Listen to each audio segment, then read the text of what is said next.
India में विराट, समीर दोनों ही वेदिका को लेकर परेशान थे। विराट इतने गुस्से में आ चुका था कि उसके लिए एक पल भी रुकना उसकी बर्दाश्त से बाहर की बात थी। वो तेजी से दौड़ता मयंक के पास आया। उसने मयंक से चीखते हुए कहा, एक ही बार में बता दो, तुम वेदिका को ढूंढने में हमारी मदद कर सकते हो या नहीं? तुम्हारे भरोसे दिन पर दिन बीतते जा रहे हैं, कई रात बीत चुकी है और हमें पता तक नहीं कि वेदिका कैसी है। अगर तुम कुछ कर नहीं सकते तो और भी कई तरीके हैं। मैं वेदिका को खुद ढूंढ लूंगा। साफ साफ लफ्जों में बताओ मयंक। मयंक ने भी थोड़ा नाराज होते हुए विराट से कहा, आते ही भड़कना अच्छी बात नहीं होती, पहले पूरी बात सुन लेनी चाहिए। ध्यान से सुनो, तुम्हारी वेदिका को लेकर बहुत सी इंफॉर्मेशन है मेरे पास। मयंक से ये सुनकर विराट हैरान रह गया, बल्कि उसके चेहरे पर हल्की सी खुशी की झलक भी दिखाई देने लगी। विराट के साथ साथ वहां समीर भी खड़ा था। वो दोनों मयंक की टेबल के सामने लगे 2 चेयर पर बैठ गए। मयंक इस वक्त भी समीर के घर पर ही ठहरा हुआ था। समीर ने एक कमरा पूरी तरह से मयंक को डेडिकेट कर दिया था, जहां मयंक अपनी इलेक्ट्रॉनिक डिवाइस, डिजिटल गैजेट्स के साथ कोरिया से संपर्क साधने की कोशिश कर रहा था। मयंक ने अपने लैपटॉप की स्क्रीन पर विराट और समीर को एक तस्वीर दिखाई। तस्वीर थी आरूट साइमोन की, उसी आरूट साइमोन की जिसके साथ इस वक्त वेदिका उसके घर में रुकी हुई थी। आरूट साइमोन, ये नाम भी मयंक और समीर के लिए बिल्कुल नया था। यहाँ तक कि विराट के लिए भी ये नाम बिल्कुल नया था। वहीं वेदिका इस वक्त आरूट के साथ उसके ही घर पर थी। इस वक्त आरूट के उस व्हाइट हाउस में घना अंधेरा छाया हुआ था। घने अंधेरे के साथ गहरा सन्नाटा भी उस घर में अपने पैर पसार चुका था। रात के डिनर के बाद आरूट ने वेदिका को आराम से सोने की सलाह दी थी, पर वेदिका की आंखों से नींद गायब थी। वो अपने कमरे का दरवाजा हल्के से खोलकर झांकती हुई आरूट के पूरे घर को देख रही थी।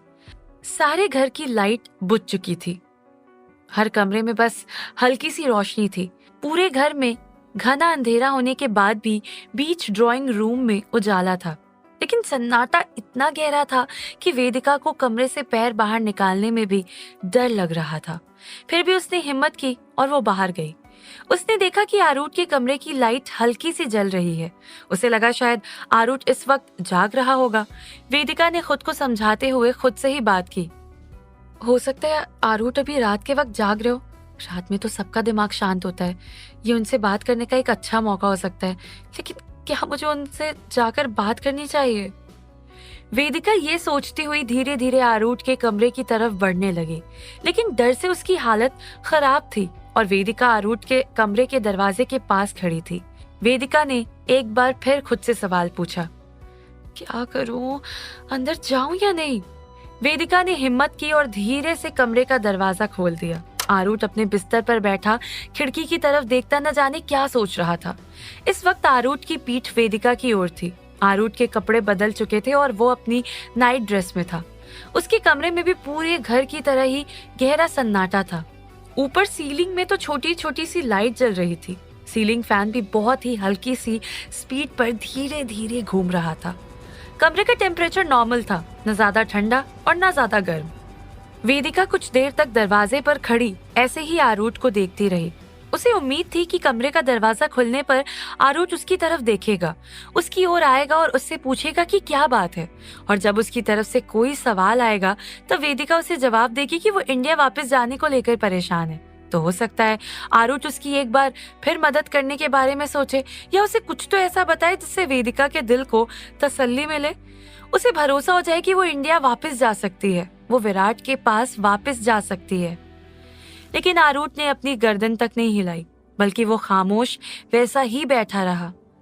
वेदिका के लिए ये बड़ी अजीब सी सिचुएशन थी। वो आरूट के कमरे के दरवाजे पर खड़ी थी। वो देख रही थी कि आरूट जाग रहा है, सो नहीं रहा है, फिर भी आरूट ने उसकी तरफ देखा तक नहीं।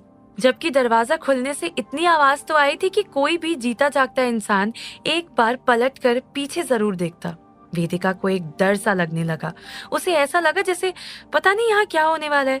उसने एक बार आरूट को बहुत हिम्मत करके आवाज लगाई, धीरे से कहा, आरूट आप जाग रहे हैं? आरूट ने इस बार भी कोई जवाब नहीं दिया। वो वैसे ही बैठा हुआ था।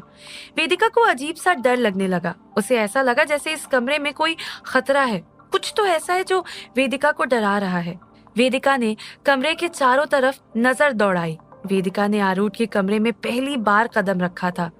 जब से वो इस व्हाइट हाउस यानी कि आरूढ़ के घर आई थी, उसने सारा घर छान मारा था, लेकिन आरूढ़ का कमरा हमेशा लॉक रहता था। इसीलिए आरूढ़ के कमरे को वो कभी देख नहीं पाई थी। आज पहली बार वेदिका आरूढ़ के कमरे के दरवाजे पर खड़ी थी और पूरा कमरा उसकी नजरों के सामने था। जिस खिड़की पर आरूढ़ की नजर गड़ी हुई थी, उसके बगल वाली बड़ी सी दीवार पर कुछ तस्वीरें थी, बड़ी बड़ी तस्वीरें।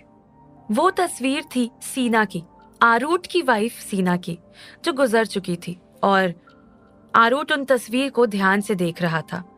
अभी तक वेदिका ने सीना की जितनी भी तस्वीर देखी थी, वो सब बहुत छोटी छोटी सी तस्वीर थी, जिसमें सीना का चेहरा साफ साफ नजर नहीं आ रहा था। लेकिन आज वेदिका ने दरवाजे के बाएं तरफ की दीवार में जो बड़ी सी तस्वीर देखी, उसमें सीना का चेहरा वेदिका को साफ नजर आ रहा था। जैसे वेदिका की दाईं आंख के नीचे नाक के बिल्कुल करीब एक बड़ा सा तिल था, ऐसा ही तिल सीना के चेहरे पर भी था। जैसे वेदिका की नाक पतली थी, लगभग सीना की नाक भी वैसे ही पतली थी। कुल मिलाकर सीना को देखकर वेदिका को ऐसा लगा जैसे सीना की शक्ल काफी हद तक वेदिका से मिलती जुलती सी थी, बिल्कुल वैसे ही जैसे दो भाई बहनों की होती है। वेदिका की नजर उस तस्वीर पर गड़ सी गई थी। वो सीना को बड़े ध्यान से देख रही थी। सीना के चेहरे पर जापानी और कोरियन टच था। जैसे कोरियन और जापानी लोगों की आंखें थोड़ी चौड़ी खिंची खिंची सी होती है, बिल्कुल वैसे ही सीना की आंखें भी थी। वेदिका और सीना की आंखों में अंतर था, बाकी चेहरा लगभग एक जैसा था। फिर वेदिका ने मन ही मन सोचा, अगर माँ इस लड़की का चेहरा देख लेती तो वो भी हैरान हो जाती। वेदिका अपने ख्यालों में गुम थी। वो बस सीना को गौर से देख रही थी। अचानक से वेदिका ने देखा कि आरूढ़ के हाथ हिल रहे हैं। वो जिस बेड पर बैठा है, उस बेड पर रखे अपने हाथ की उंगलियों को कुछ इस तरह से हिला रहा है जैसे मानो पियानो बजा रहा हो। वेदिका की नजर आरूढ़ की उंगलियों पर ही टिक गई, क्योंकि अभी तक आरूढ़ किसी मूर्ति की तरह बिल्कुल शांत बैठा हुआ था। वेदिका ने एक बार फिर धीरे से कहा, आप जाग रहे हैं, मुझे आपसे कुछ बात करनी थी। वेदिका की इतना कहते देर ना थी कि आरूढ़ उठा और तेजी से, बल्कि बहुत तेजी से वेदिका की तरफ आगे बढ़ा, जैसे कोई इंसान ना हो, वो कोई जानवर हो। इतनी तेजी से कोई किसी की तरफ कैसे आ सकता है? वेदिका डर गई। उसके कदम तुरंत दरवाजे से बाहर निकल गए। लेकिन आरूढ़ ने वेदिका का हाथ पकड़ा और उसे अंदर कमरे में खींच लिया। वेदिका को ऐसा लगा जैसे उसकी जान निकल जाएगी, जैसे पता नहीं उसने अभी क्या भयानक देख लिया हो, जैसे कोई जानवर उसकी तरफ दौड़ा हो, जैसे कोई जानवर उस पर झपट पड़ा हो। वेदिका की सांस लंबी होने लगी थी। हैरानी से आंखें चौड़ी हो गई थी। चेहरा लाल सा हो गया था। आरूढ़ ने तेजी से वेदिका को अंदर की तरफ खींच लिया और तुरंत उसने दरवाजा बंद कर दिया। अब वेदिका कमरे के अंदर थी और दरवाजा अंदर से बंद था। उसने आरूढ़ से धीरे से कहा, क्या कर रहे हैं आप? छोड़िए मुझे, मेरा हाथ छोड़ो।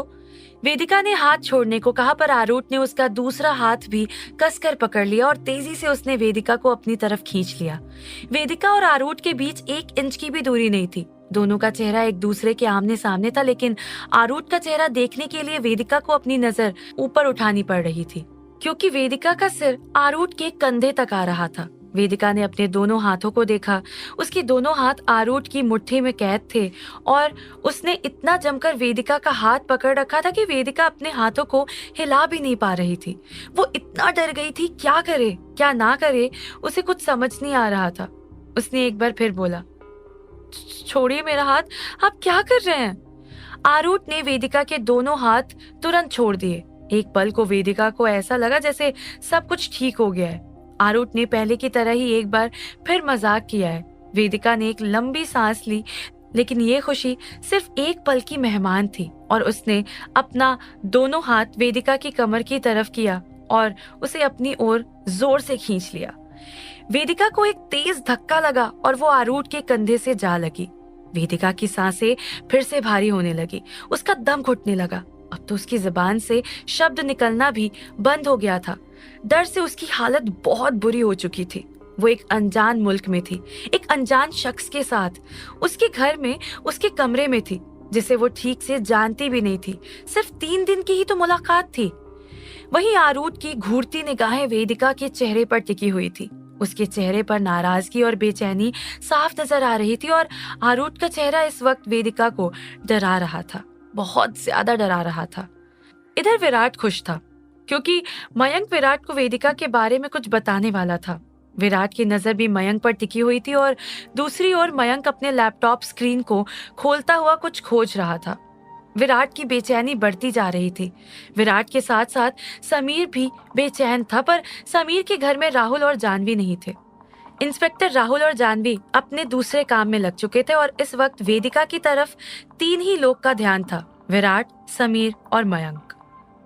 मयंक, समीर और विराट तीनों वेदिका के बारे में ही समझने की कोशिश कर रहे थे। उधर वेदिका एक बहुत बड़ी मुसीबत में फंस चुकी थी।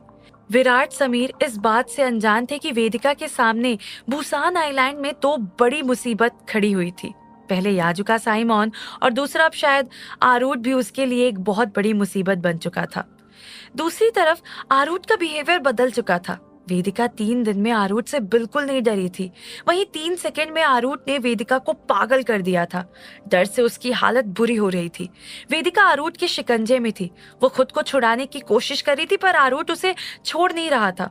वो ऐसा व्यवहार कर रहा था जैसे आरूट वेदिका का दुश्मन हो और अब वेदिका को आरूट से भी डरना चाहिए। दूसरी ओर दामिनी विराट से नाराज थी। विराट दामिनी से मिलने नहीं आ रहा था। वहीं जानवी दामिनी के पीछे पड़ी हुई थी। जानवी दामिनी से कुछ उगलवाना चाहती थी। क्या होगा वेदिका के साथ आगे? क्या आरूट वेदिका के साथ कुछ गलत करने वाला था? क्या वेदिका की जान खतरे में थी? क्या वेदिका की जिंदगी आरूट की उन चंद दीवारों के भीतर ही कैद होकर रह जाएगी? जानने के लिए सुनते रहिए कभी तुम कभी हम नहीं थे।